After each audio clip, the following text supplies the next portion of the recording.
Hello, welcome to the Thriving Immigrant Podcast. This is Paul Hadeye. Today, I'm having a different kind of conversation, very different from the one you are used to. If you've been paying attention to real estate headlines in Canada, you will agree with me that something is not adding up. It's been an interesting time for people, not just people, apart from realtors, mortgage advisors, even consumers. And in a country where about 35 to 50% of people's income are being spent on housing, I think it's imperative we have this conversation. And I'm excited today. I'm joined by Dami Aromimura. She's a seasoned mortgage advisor. She is the founder of May Apple Financials. She's my friend. She's been helping a lot of clients to navigate this roller coaster of a market in these turbulent times. So we are going to be having a very interesting conversation from hidden mortgage renewal traps to pre-construction nightmares. We are going to be telling you everything, let's just say ugly truth about real estate that no one tells you until it's too late. So welcome. Join me welcoming Dami Aromiwura to the Thriving Immigrant Podcast. Welcome, Dami. I wish I had a bell too. Drum rolls for Dami. Hi, Paul. Thank you so much. I'm excited to have this conversation. Like you said, mortgage is top of mind for everyone. If you have a mortgage, it's probably the biggest line item on your budget. So anything affecting the real estate world or the mortgage world definitely affects us deeply. And then you see it in the news, also you see it in the comments. Have you seen a case, or you probably must have seen situations where people overlooked some unexpected expenses, like at the point where they were about to buy the house, they were just like, okay, do the math. My mortgage is 2003. I will be fine. I currently make $4,000.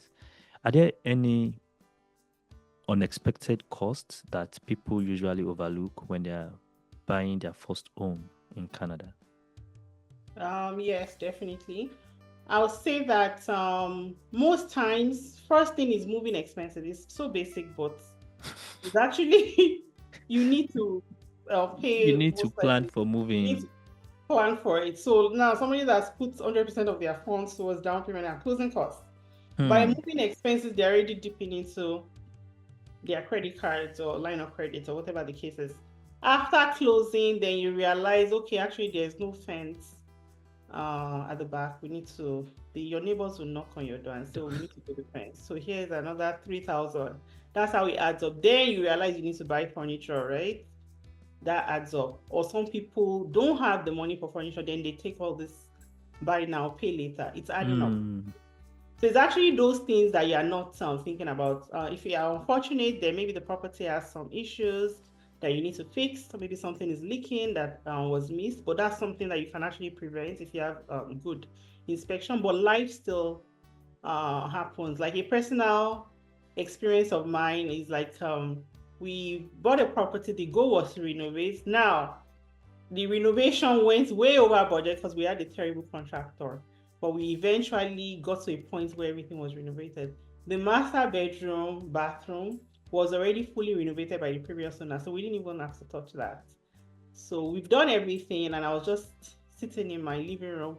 Next thing, I felt water leaking. So I'm just like, okay, what's going on? What's going on? And the contractor, they're like, okay, we need to check. They went there, they couldn't see what was going on, so they had to break. This is a bathroom that was already renovated before I moved in, but because we're doing renovations, we actually were not in the house. So to figure out what was wrong, you had to break all the tiles and dig. So this was just like we're literally almost done renovations that was already over budget, and then all of a sudden there's a bathroom that is leaking. Oh my So God. because they broke down all the tiles, they had to refinish that. That's an extra 5,000 right there.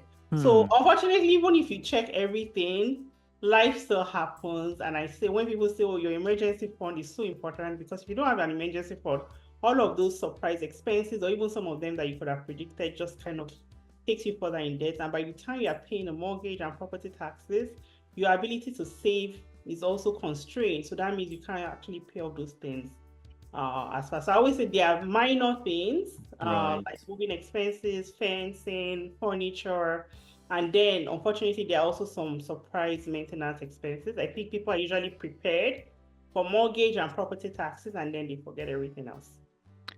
Wow. This has been a very insightful conversation. Thank you, Dami, for all the gems you've dropped. If you would like to connect with Dami, Dami is available on Instagram. Just search for Mortgages by Dami. She's the founder of May Apple Financials, and she's an amazing person. She's very honest. She watches out for you. She looks out for the best for her clients. So, highly recommended. Paul recommended. Thank you so much. I really appreciate it. Okay, so I love the point you just raised, and I would like to ask you: is there like what do you usually recommend in terms of amount that people should have saved for, apart from the regular emergency funds? Normal, everybody should have emergency fund, but now I'm buying my house. You've done the numbers. What would be your recommendation? Like, have maybe like 5K as set aside, or 10K or 20K. Hmm. I don't have a set amount because you just never know. I always say Mm, that the reason is that I know people that their mortgage payments is 10,000. I also know people their mortgage payments is 3,000. So I don't think you can really go by one set particular amount. You just amount. kind of, I think, ideally in an ideal world, 3 months of house expenses in a saving account is probably best. Okay. But I also know that we don't, I know like online we talk about perfection in love, but I feel like we are, I'm not even saying a lot of people, I say we, people in general, we are very far from perfection.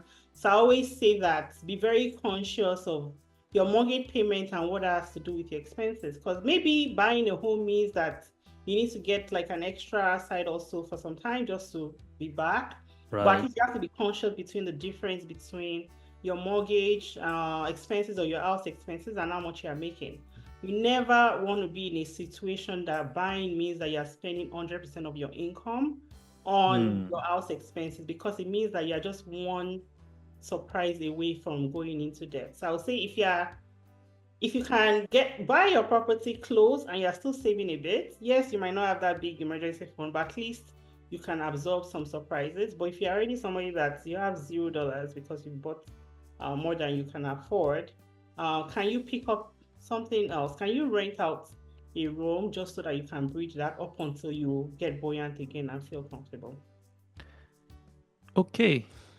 Good advice. So even for people who are buying brand new houses pre-construction, do they also need to save for surprises? Yes, they do. They probably even need it more. I know we think reconstruction just comes most times when the builder is advertising stuff. They're not telling you everything they're advertising is like basic or maybe carpet. Then they're going to have a design appointment with you and they'll be Right. one white this.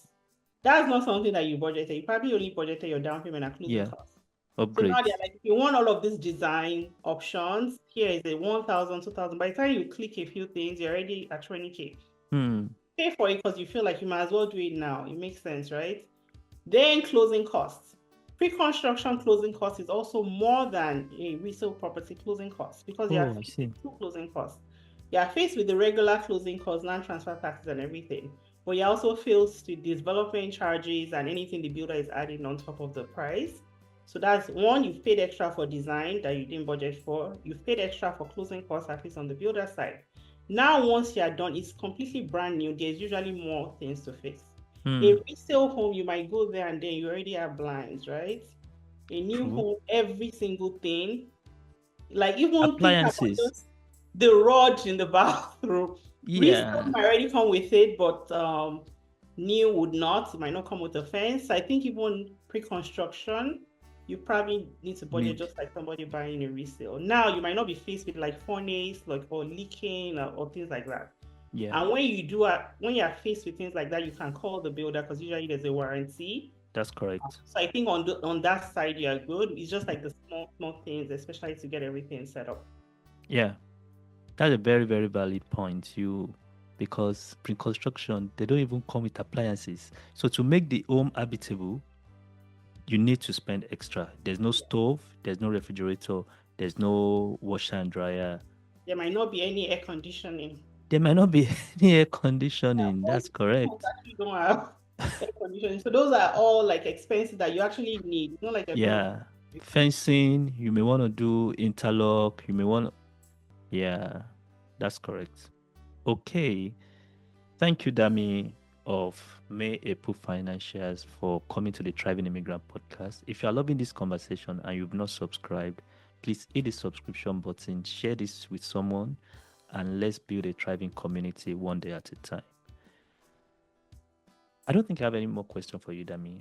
I think this is it. Do you this have is anything you want to tell someone listening to you right now? I think we covered everything pretty well. I'll Okay. throw it back to you since you're the finance person. Like, what are you seeing, at least for the people that are talking to you from being a financial educator, what are you seeing like as people's biggest challenges and what are you advising them to do? Yeah, good question. And I think you've touched on my advice. I think it's been very stressful for people, if regardless of what they do, whether you own a business or you are a regular 9 to 5. First of all, 2 years ago, 3 years ago, people were doing two jobs. And I think most people did not pay attention to the fact that that is not sustainable. Now, some companies are asking people to come back to the office maybe 2 days a week or 3 days a week. They now realize that they can't combine those jobs. So that's a loss of income. Apart from that, people have also lost their jobs. Like there are people with zero source of income right now. And what I always advise them is you can try other things. You can do Uber, you can do DoorDash, but it's just very overwhelming and sad that even people who do Uber are also complaining that, like, there was a guy that does Uber Eats and he's a very energetic person and he doesn't even believe in 9 to 5. He just said it's fine because he makes a lot of money. So I was telling me that over the last 1 year, that was when he realized that the major source, the major income that really makes it look like he's making a lot of money is the tip. So he was getting a lot of tips and he didn't pay attention to it until the last 12 months that people are really finding it difficult to tip, which is logical because you there's a level of comfort that you need to have before you can start tipping. So it's tough. And what else do I advise? I always advise people to try to cut their costs. Like, and you mentioned that already, reduce the expenses. I love the fact I talked about budgeting. And the thing is, most times, even me, I always feel like I have everything in control. I have everything under control, but it's until I pick that budgeting sheet and I start checking, then I now realize like, oh boy, Yeah, I have to man. do this. And coupled with the fact that it's summertime now, the kids are home. That's true. There are some unexpected expenses that just come with sunshine. Yeah. And yeah, so it's not like it's not easy anywhere, even not just in Canada. People, it's a tough time globally. I just feel like people should take care of themselves and people should get to understand that it's not their fault and see how best they can navigate the situation. If your mortgage is stressing you, like you mentioned, you can rent out your basement. I know someone who left his home, rented up and down, and got a rented apartment. And that saved them about 30% savings. Yeah. So And do it early on in the process. Don't wait until don't wait until it's too late. Yeah. to do it before you further sink into debt and everything. I wanted to add to what you said earlier that people with two jobs. I was talking to one of my lending partners, and I was trying to get a mortgage approved for someone with two jobs, and it's like, oh, they are very strict on that right now Hmm. because the default rates for mortgages is actually higher Coming from people with two jobs because once jobs. you budget around two jobs and then you lose one job, what happens? Exactly. I Yeah. think that's also showing in the data when they look at the mortgage default rates, and we're seeing Hmm. right with our friends and family. Yeah. On a final note, people should try not to be emotional about what's going on because I've seen people struggling to pay their bills and they're just like, "Ah, I can't rent. I'm already a homeowner. I just have to continue." No, I don't think you have to be so emotional or get any emotional attachment to a particular house. If you can't pay the bill, there's really no point. And if you are lucky enough to, if you can do your math and you feel like if you rent it out, maybe for example, you have upper floor and basement, and you rent both apartments and is able to reduce your costs or your expenses, you can go and rent. There's nobody will even know that you are renting if you don't tell them. Yeah. And people are more concerned about what will my friends say. Well, Say, yeah, at the end of the day, you are the one going through it. Your exactly. friends are living their life. They're probably thinking about you 1% of the time. So imagine you making such a big decision because of. So I'll say, think with your budget and just block everything out and do what you need to do. Yeah. Thank you, Dami. I'm excited about the future. It's a tough time, to Yeah, be honest, but I think the future is bright. me as well. It can only go up from here. So Exactly. we're waiting for the upside and when things are much better again. Thank you so much for coming and thank you for listening. Till I come your way again, stay thriving. Thank you so much for having me.